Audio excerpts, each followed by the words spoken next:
after 9/11 and the heated debate about Iraqi involvement in the attacks, you wrote a memo to Director Mueller, who was going along with the Bush administration's deceptive plan to launch war on Iraq, a country that had nothing to do with the attacks. How does the war against Iraq serve the industrial military complex and the national security surveillance complex, knowing that invading Iraq cost the U.S. $2 trillion directly? That's nearly $9,000 for each taxpayer in your country.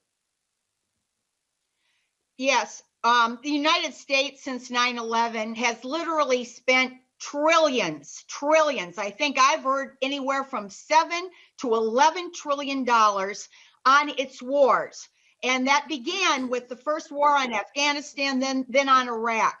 At one point, the war propaganda and misinformation from the highest levels was so bad that 70% of the American public believed that Iraq was behind the Al-Qaeda attacks.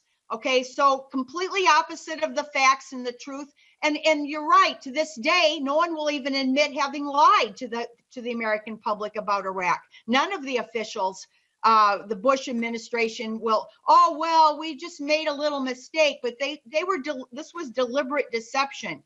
And it was a campaign, by the way.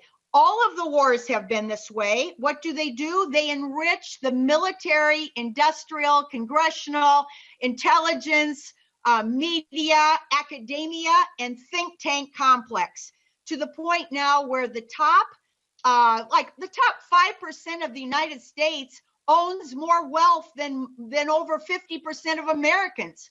I mean, it's created greater disparity, and it's destabilized the United States.